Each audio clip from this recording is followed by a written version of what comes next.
दोस्तों, चढ़ती जवानी और हवस की यह कहानी राजस्थान के जयपुर की है, जहां एक महिला का पति से तलाक हो गया था और वह जयपुर में कंपनी में काम करके 2 बेटियों के साथ रह रही थी।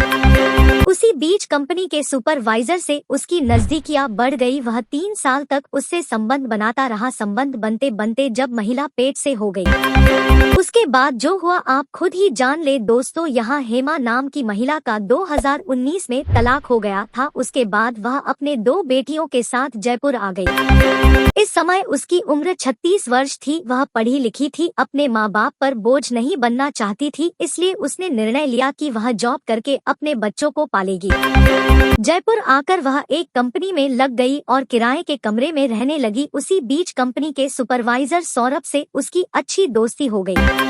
हेमा ने उसे सब कुछ बता दिया कि उसका पति से तलाक हो गया है और वह जॉब करके बच्चे पाल रही है। सौरभ ने हेमा का फायदा उठाया और वह उससे नजदीकियां बढ़ाने लगा। हेमा को भी उससे प्यार हो गया, क्योंकि वह 3 साल से अकेली जी रही थी। उसे भी शारीरिक सुख की जरूरत थी।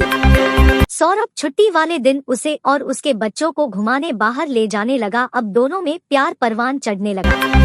एक दिन सौरभ रात में हेमा के घर आ गया। उसने रात का खाना भी हेमा के साथ किया। खाना खाने के बाद दोनों में बातचीत होने लगी। तब तक बच्चे भी सो गए थे। बातचीत करते करते सौरभ हेमा से नजदीकियां बढ़ाई और कहा कि मैं तुमसे शादी कर लूंगा और तुम्हारे बच्चों को भी अपना लूंगा। और धीरे धीरे सौरभ हेमा से लिपट गया। हेमा ने भी कुछ नहीं कहा, क्योंकि वह भी 3 साल से अकेली रह रही थी। उसने सोच लिया था कि सौरभ मुझसे शादी कर लेगा और फिर से मेरी जिंदगी में खुशियां आ जाएंगी। इसलिए उस रात हेमा ने सौरभ से जबरदस्त संबंध बनाया। कुछ दिनों बाद सौरभ ने बड़ा सा मकान किराए पर लिया और हेमा को भी अपने साथ रखने लगा। अब तो वह बड़े मजे से हेमा के साथ संबंध बना रहा था और जल्द ही शादी कर लेंगे का झूठा वादा कर हेमा से रोज प्यास बुझाने लगा। ऐसा करते करते वह 3 साल तक हेमा से मजा लेता रहा। संबंध बनते बनते एक बार हेमा प्रेग्नेंट हो गई। अब हेमा उस पर दबाव डालने लगी कि अब मुझसे शादी कर लो। तो शादी के बाद बच्चों का झूठा प्लानिंग का वादा करके उसने हेमा का अबॉर्शन करवा दिया।